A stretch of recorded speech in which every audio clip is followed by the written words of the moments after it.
Is the love fest over with now? Yes, We're done loving each other, we're thanks. live, Mr. Ethier. All right, I'd like to call the meeting of the personnel together. Do we have a quorum?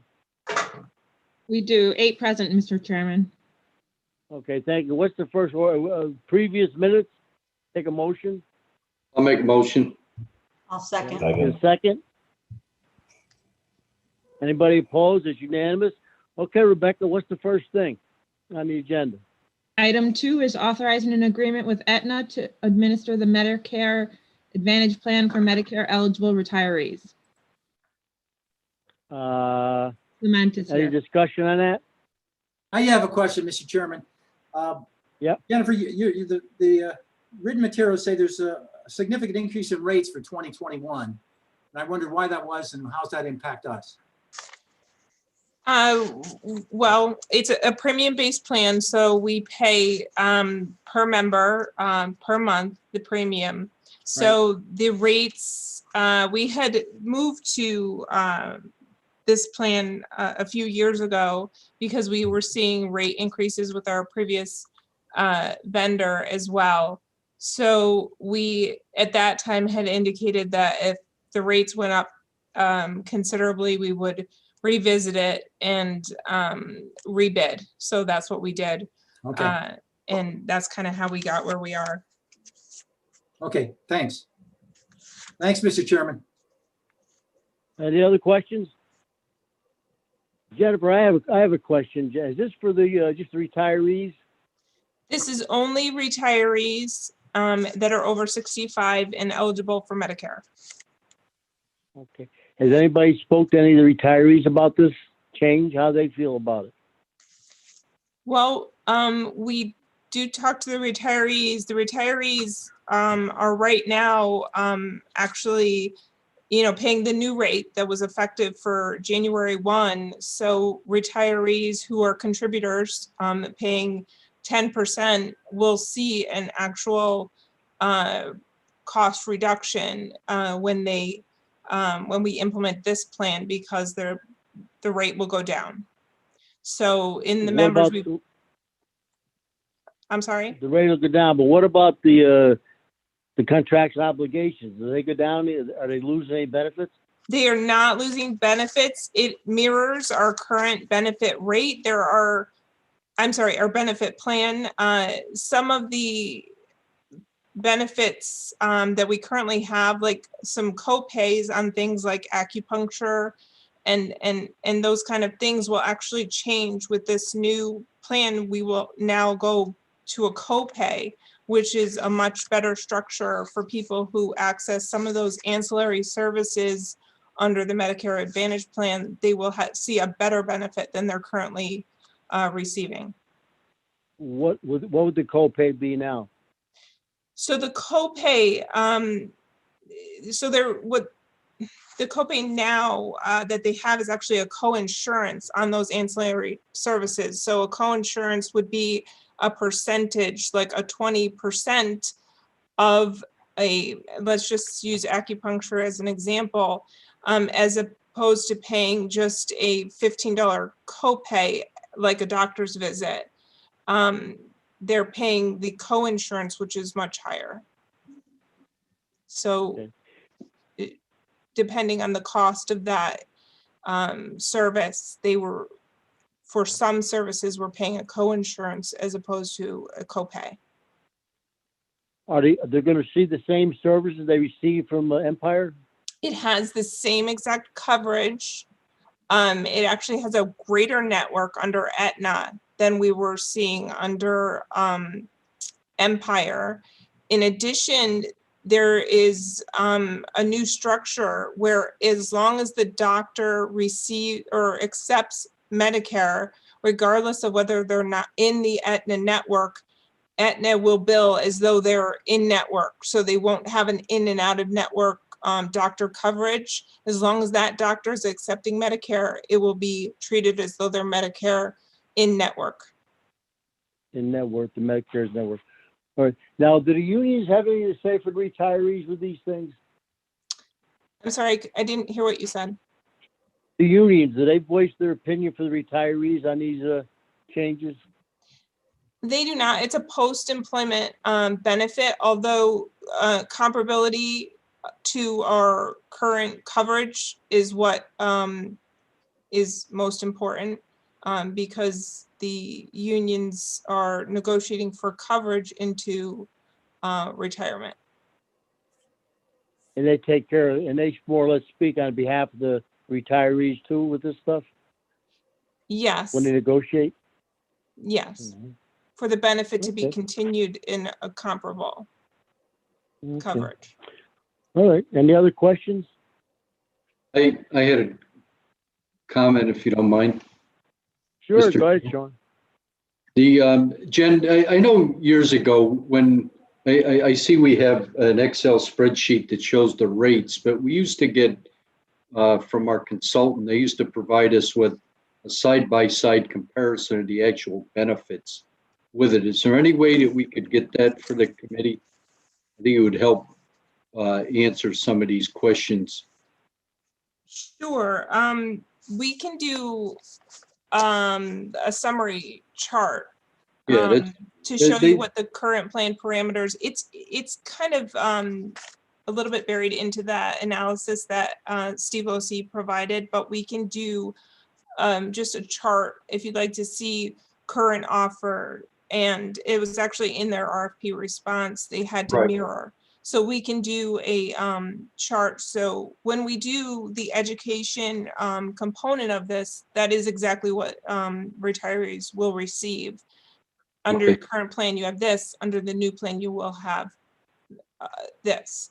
I think So it would be easier for us to vote on that. I mean, we see the rates, you know, Aetna's obviously the low bidder. Looks like we're going to save. Now, I assume that minus 2% is a year-to-year savings.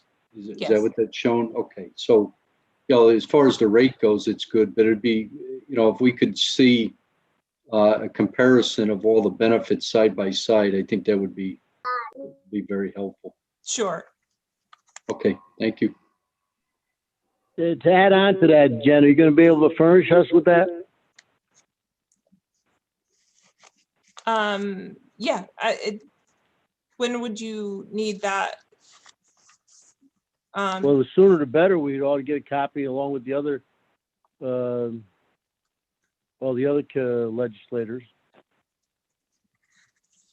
Yeah, it'll just take me, I have both charts, but to merge them together, so as a side by side, it shouldn't take long to do that. All right. Any other questions? Is that okay with everybody? Everybody gets a copy? Yeah, that would be helpful, I think. Yeah. I thought Losi and Cal used to prepare that for us before. In the comparison, it mirrors, so I think they, and I apologize, they believed that just by virtue of stating the mirroring of the current benefit, which is when we put this out to bid, the minimum was that they had to provide exactly what was covered. Okay, And then if they were going to be offering anything in addition, they had to, you know, state what that was. So the mirroring of our existing benefit. So they had to provide our existing benefit or greater. So I apologize it wasn't in here, but I can certainly provide that. okay. Thank you. All right. Thank you. Any other questions for Jen? All right. Thank you, Jen. Thank you. Thank you. Jen, We'll take a motion to accept that. Motion, I'll second that. Anybody opposed? So it's unanimous, Rebecca. Anything else? What's next, Rebecca? Item 3 is amending the rules and regulations for Albany County employees to recognize Juneteenth as a county holiday. This has been tabled at the request of the sponsor. Item number 4 is amending the rules and regulations for Albany County employees to provide paid leave for the purposes of receiving a COVID-19 vaccination. Any questions on that? yes, I do, sir. Go ahead. Do we have a fiscal impact statement for this proposal? we're putting one together. It's very difficult to figure out how a service. Sorry, Mr. Ether, it's Pat Collins. It's okay, Pat, go ahead.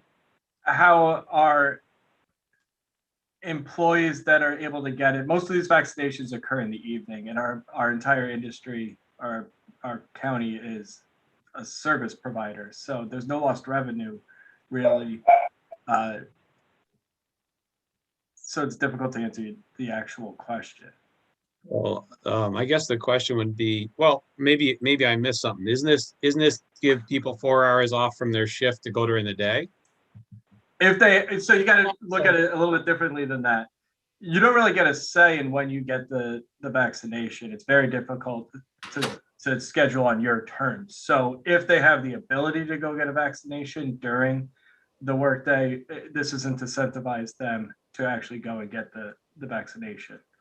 Todd, it's also if they need it. If they don't need it, they probably likely won't ask for it. But it is just an incentive. It's not an automatic, payment of any kind. So essentially they would have to put in to the supervisor and say, hey, I've got an appointment set up with wherever, and this is the appointment I could get. Is that the idea? Correct. Yes, they have to document it. Reasonable documentation is Yeah. We don't Well, and want the any barriers to vaccinations. Yeah, no, I get that. And the only reason I asked was I think someone pointed out, I think Pat just said, many of these vaccinations are in the evening anyway. It seemed to me that if you had the choice, you would certainly schedule around your work hours, like probably every private sector employee would do, because they don't want to lose time and they don't want to lose pay. And I was kind of comparing this to the people, let's say, working at Hannaford, I mean, they would have to lose certainly their own pay if they had to go get a vaccination. And certainly those people would need one being on the front lines. So I guess I wanted to make sure that this wasn't sort of like encouraging people to leave work if they have the option. I don't know if that's a fair way to put it, but it seems like from a productivity standpoint, that would be the cost, and it is hard to calculate, Pat, I agree. We really just mostly wanted to eliminate anybody who didn't have enough sick time to go into it. And a lot of healthcare providers are actually providing the vaccine. And then others, I work for Planned Parenthood, they've given time up to 4 hours, 2 hours for each time. We need 2 shots. So, and Wanda said that she encountered quite a few people in her pods that were not able to accept the appointment that they were given because they had to work. And that's exactly what we want to avoid. So she said she had experienced that quite a bit. It just, and I agree, Lynn, you don't want to have barriers. I think 4 hours seems like an awfully long time. Also, I think, as a county, we provide great benefits for PTO and sick time. It just seems like we're giving people who already have great benefits something that the private sector really could use, who may not have those benefits. So I would just encourage, maybe this committee could look at, see, is 4 hours, for example, Planned Parenthood is 2 hours. That seems reasonable. You leave work, you get the vaccination, you come back. I certainly don't want to have barriers to vaccination. I agree with that, but maybe it could be a little bit shorter, particularly since so many people do have time that they can use. I was thinking it'd be great if we had a resolution that changed the rules that just said, hey, you can't be denied the opportunity to use your time, if you need to go get a vaccination or whatever. So I'm just proposing that it should be a shorter time frame at this point, but I appreciate the explanation as to why this is necessary, because that was a question. Mr. Ether, it's Pat Collins. Mr. Kuhn has his hand up. Yeah. Greg. Yep. I was just going to say, this to me is sort of akin to like jury duty. And, when people get jury duty, they get the time off because it's sort of part of their civic responsibility and it's beyond their control. And this is, if people are trying to get their vaccination, I think it is in a lot of ways sort of a civic responsibility of all of us to get it, to try and defeat the pandemic.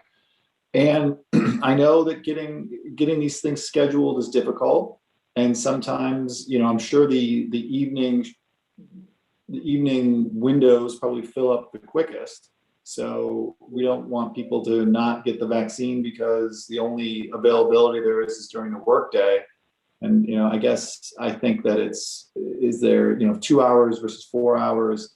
I don't really think there's going to be that much abuse of this. And so I think if 4 hours seems actually pretty reasonable to me, hearing some of the stories I've heard about how long it takes the vaccination process. Sometimes you have to wait around and everything. So I think anything that we can do to encourage people to be getting the vaccine, we should be doing that. It benefits the overall health of our community. So I take Mr. Drake's points, but I think we should stick with the 4 hours, because I can certainly see scenarios where 2 hours might not be enough to get there, wait in the line, do all the rigmarole, and then get back to work. That's a great point, but at some point we all have an individual responsibility too. And, I think people have sick time for that reason and so on and so forth. But, I'm not suggesting I'll ever, sway people to that. But, I think we have an individual responsibility too to defeat the pandemic. So with that said, if nobody's interested in reducing the time, I think the comment was made that, people wouldn't take advantage of it. I think people do. I think inherently most people, when they have an opportunity to take a half day, will. I know maybe that's pessimistic, but even so, I would hope that our resolution would kind of encourage people to try to make arrangements, and this would be like, hey, if you're really in a bind, I know that's difficult to administer, so that's probably fantasy thinking, but just as a matter of procedure, we should have a financial impact statement before we vote on it. And, That's fair. I've been working on it. Yeah, I'm not opposed to the concept at all. I just think it's the kind of thing that we should be doing, when they come up. Well, thank you very much. Pat, that's the cap, isn't it? 4 hours or no more than that, no other way. People travel to Plattsburgh or further distance, makes no difference, correct? The proposals for 4 total hours, it's largely tailored off of the cancer screening that we encourage employees to get yearly. That's how the 4 hours was arrived at. Mr. Ward has his hand up, Mr. Ethier. Okay, Sean. No, we shouldn't be looking at this as an employee benefit. There's no perk to the employee to getting a shot in the arm. And it isn't that they get 4 hours off. They get the amount of time it takes to get the vaccine twice. And that's what the resolution states. However, I think we're finding that, number one, our employees don't really have a choice as to when they can get the vaccine. You get it whenever it's available. And second of all, I don't think they have a lot of choice as to where they get the vaccine. I know employees in my town are going to Utica, Plattsburgh, and Potsdam to get the vaccine, just so they can be responsible and get it.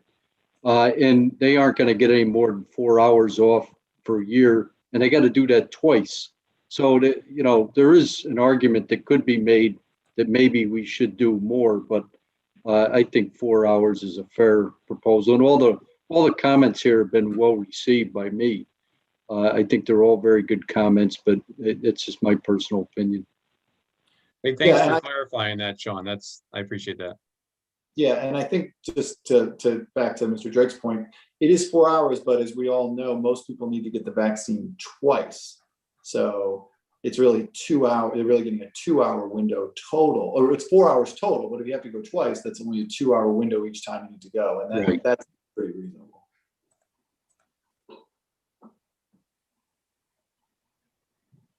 Anybody else got their hands up, Pat? No. No, sir. Nope. I'll take a motion. I'll make the motion. Got a second? Second. Anybody opposed to this motion? Just Mr. Ethier, are we going to include an impact statement? Is that what this vote is predicated on? Pat said he was working on it. I don't think Yeah, it's I'm predicated on definitely that. working on it. Again, it's very difficult to figure out how many of the employees will need it. It's gonna be an estimate, but you'll get it.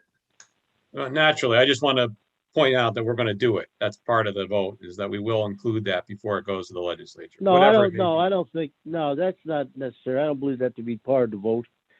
I don't know, Pat, I don't know, let the full legislature decide on that. I think that's up to you guys, but how can Pat put something like that together to begin with?